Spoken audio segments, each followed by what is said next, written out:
सुखदेव ऋषि 12 वर्ष का हो गया, मां के गर्भ 12 वर्ष तक बाहर नहीं आया।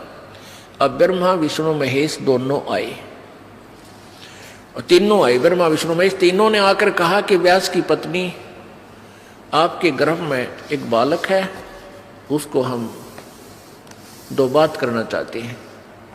वो 12 वर्ष से आपके गर्भ में बाहर नहीं आ रहा। तब उसकी व्यास की पत्नी ने कहा कि मुझे तो ऐसा आभास ही नहीं हो रहा कि मेरे पेट में बालक है।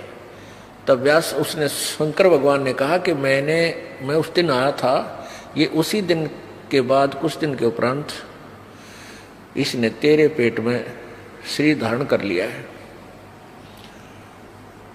तब उन्होंने वार्ता की सुखदेव से। ब्रह्मा विष्णु महेश ने कहा कि सुखदेव बाहर आजा महात्मा भक्त, अब 12 वर्ष तक मां बच्चों को गर्भ में रखेंगी, ये हमारी परंपरा बिगड़ रही है भाई। 9 महीने मुश्किल हो जाते एक मां ने बच्चे को पेट में रखना, और ये कि तूने तो रिवाज बदल दी हमारी। 12 वर्ष तक अगर पेट में सारे रहने लगे तो समस्या पैदा हो जाएगी, तू बाहर आ जा। अब सुखदेव ऋषि बोला कि भगवान आप बाहर आते ही आप हमें अचेत कर देते हो, फिर हमें कुछ भी शुद्ध नहीं रहती। अब मुझे पता है कि मनुष्य जीवन कितना कीमती होता है, ये केवल परमात्मा पाने के लिए, आत्म कल्याण कराने के लिए मिलता है, और बाहर आने के बाद किसी को कुछ भी शुद्ध बुद्ध आपके इन गुणों के द्वारा अचेत कर देने से किसी को भी नहीं रहती। आप अपने इन गुणों को रोक लो, अपनी इस त्रिगुणमयी माया को स्टॉप करो, कुछ देर के लिए बंद करो, तब मैं बाहर आऊं। अब ब्रह्मा विष्णु महेश बोले भाई इतनी तो हमारी भी पावर को नहीं, हमें इसने रोक सके। हम 1 सेकंड का भी 10वां हिस्सा इतनी देर रोक सकते हैं, इससे ज्यादा हमारी पावर नहीं हम इसको रोक सके। तो सुखदेव जी बोले इतना ही रोक लो तुम। कहते हैं तीनों देवा थम भी माया, और सुखदेव उधर से बाहर आया। तीनों देवताओं ने या त्रिगुणमयी अपनी माया एक कहते हैं कि तीनों देवा थम भी माया, और उधर गर्भ से बाहर आया। सुखदेव सुख में उपजे राई सिंह समोय, 9 नाथ और शद 84 ही संग उपजे थे दोए। 9 नाथ और 84 शद। अब क्या बताते हैं कि सुखदेव सुख से उपजे राई सिंह समोय। अब जैसे भैंस के सींग पर या गाय का सींग जैसे ऐसे खड़ा है, सींग के ऊपर और राई रख दे, सरसों जैसा दाना होता राई का। ये पहले ऐसे ही एग्जाम्पल होया करते, इस तरह की ही जो ना कथाएं होती थी, इस तरह की कहानियां होती थी। तो क्या कहा था भगवान, इन तीनों भगवानों ने कहा था कि इतनी देर हम माया रोक सकते हैं, अपनी त्रिगुणमयी माया, जब जैसे भैंस के या गाय के सींग पर राई दर दे, और जितनी देर वह राई रुके, यानी बस ये समझ लो इतनी देर। सुखदेव सुख में उपजे राई सिंह समोय, 9 नाथ और शद 84 संग उपजे थे दोय। अब जब इन तीनों देवताओं ने इतनी देर माया रोकी थी, अपनी त्रिगुणमयी माया, अपने इन गुणों को स्टॉप किया था, इससे ज्यादा रोक नहीं सकते, इनको बहुत प्रेशर है। तो उस समय कहते हैं इन 94 बच्चों का जन्म हुआ था। उस समय 94 बच्चे जन्मे थे। उस मुहूर्त के, उस फ्रिक्शन के सेकंड में उनको भी चेतना रह गई थी मालिक के पाने की। तो उनमें से 9 तो नाथ बन गए, 84 शद कहलाए, और जो 94वां था यो सुखदेव।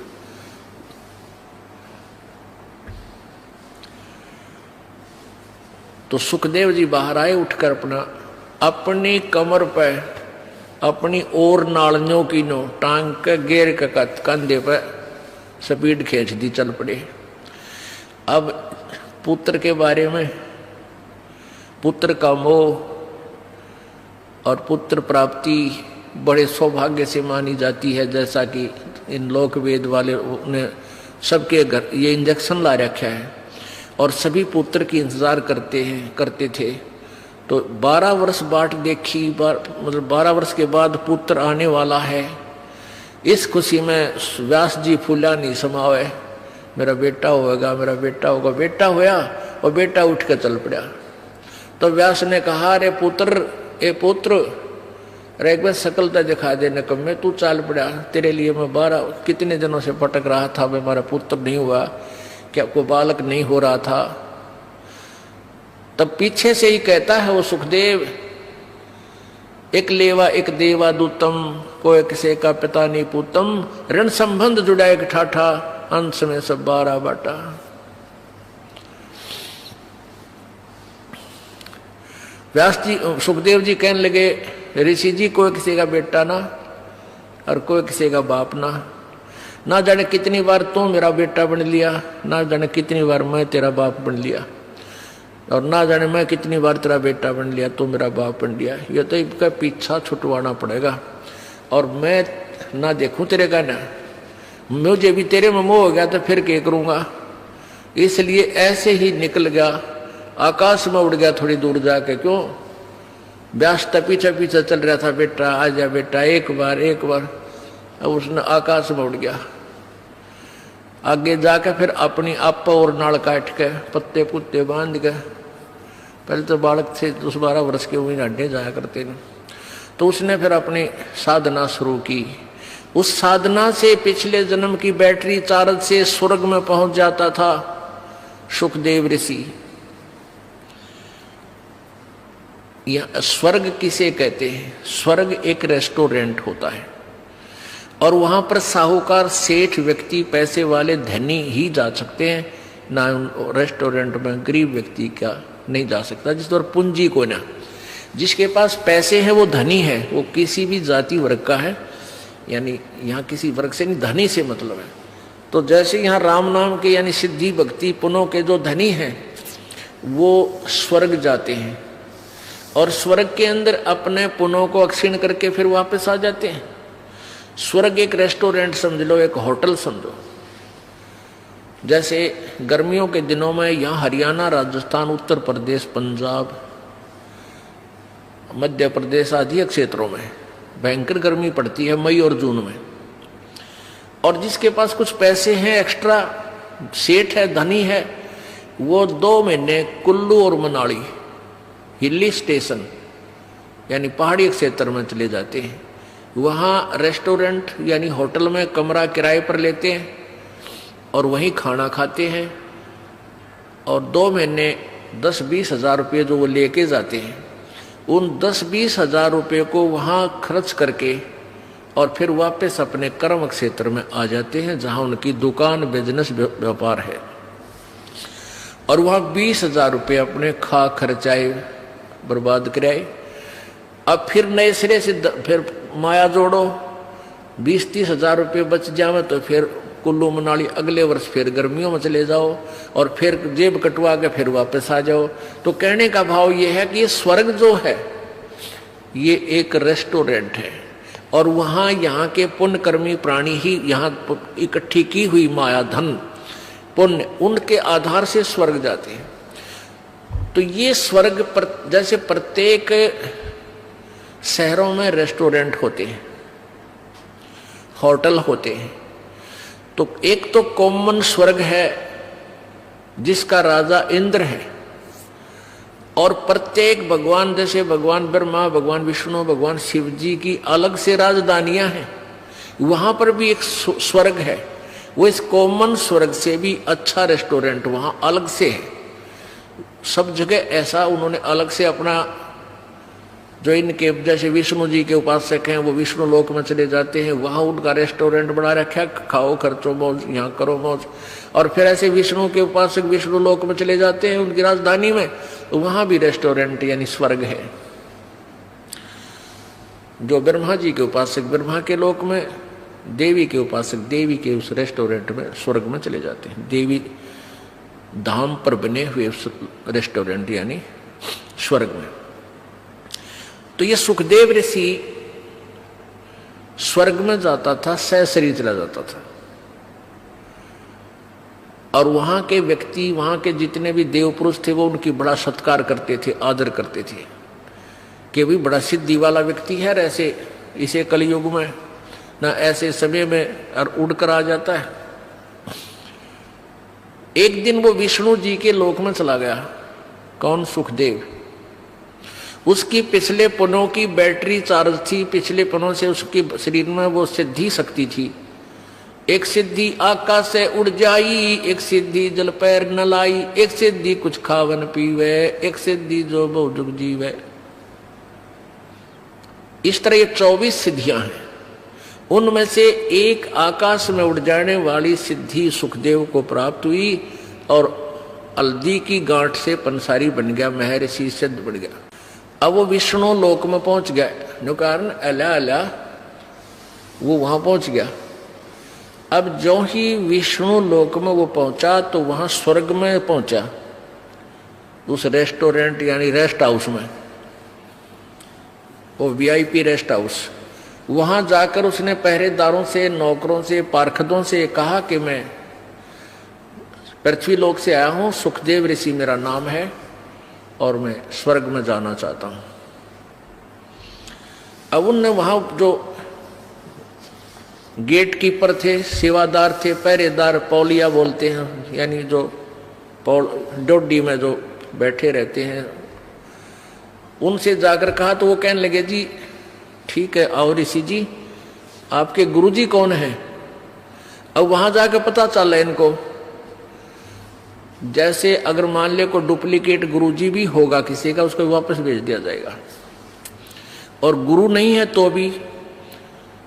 तो उसने वहां पूछा कि तुम्हारा आप जी का गुरुजी कौन है, फिर वो रजिस्टर में मिलाओगे वो मान्यता प्राप्त है कि नहीं है। सुखदेव ऋषि कहने लगा मेरा कोई गुरु नहीं है।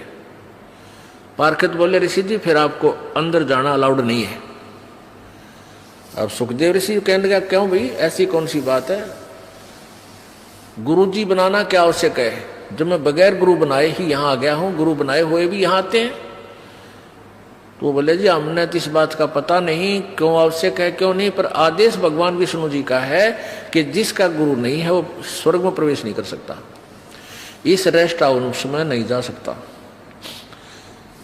सुखदेव बोला भाई मैं भी ये बैठ गया यहाँ पर और कह दो भगवान ने मैं स्वर्ग में जाऊंगा, नहीं मेरी बात कराओ, तुम अपने घर से बना रखी तुमने ये बातें, या मेरी बात कराओ भगवान से। वो पर जो पहले वो नौकर थे, सेवक थे, दास थे, वो गए भगवान के पास के प्रभु एक सुखदेव नाम के ऋषि आए हैं पृथ्वी लोक से, उनका कोई गुरु नहीं है और वो अंदर जाने की जिद कर रहे हैं, हठ कर रहे हैं, हमने आपका आदेश भी सुना दिया पर वो मान नहीं रहे हैं, वहीं बैठे हैं। तो विष्णु जी ने कहा यहां लाओ बुला के। अब जो बुलाकर ले गए ऋषि जी को, अब देखो पुण्यात्मा, सुखदेव ने सोचा तो नहीं था कि भगवान मैंने शाबाशी देंगे, कि वाह बेटा वाह कमाल कर दिया ऋषि जी, तूने तो बड़ी कमाई करी, बड़ा उत्तम बच्चा है तू, तो बड़ा खुश होंगे और सीने से लगाएंगे, बहुत अच्छी आत्मा है, सतगुण युक्त भगवान है। अब जब वो सामने खड़ा हुआ सुखदेव ऋषि, तो भगवान विष्णु ने कहा भी यहाँ किस लिए आया ऋषि जी, कारण बताया आने का। जब चेहरे पर वह रौनक ना देखी भगवान का, वादा फ्यूज तो उड़े हो लिया, बात तो बिगड़ गई। कहने का भगवान मैं रेस्ट इस स्वर्ग में एंटर करना चाहूँ था, आपके पार्षद ना करने देते। भगवान ने पूछा अपने नौकरों से भाई क्यों नहीं जाने देते ऋषि जी को, क्या कारण है? पार्षदों ने बताया, उन सेवादारों ने बताया कि भगवान इन गुरु को नहीं बना रखा, ये विदाउट गुरु है, निगुरे हैं ये, तो भगवान विष्णु बोला, अरे सुखदेव तेरी मति मारी गई, तने कोई गुरु नहीं बना रखा? अगर नहीं भगवान, कि जाओ और गुरु धारण करो और फिर यहाँ आओ बेटा, क्यों नहीं रस्ट तुझे स्वर्ग में रखेंगे? बगैर गुरु के यहाँ आ नहीं सकता, ये नियम है भगवान, अध्यात्म नियम है।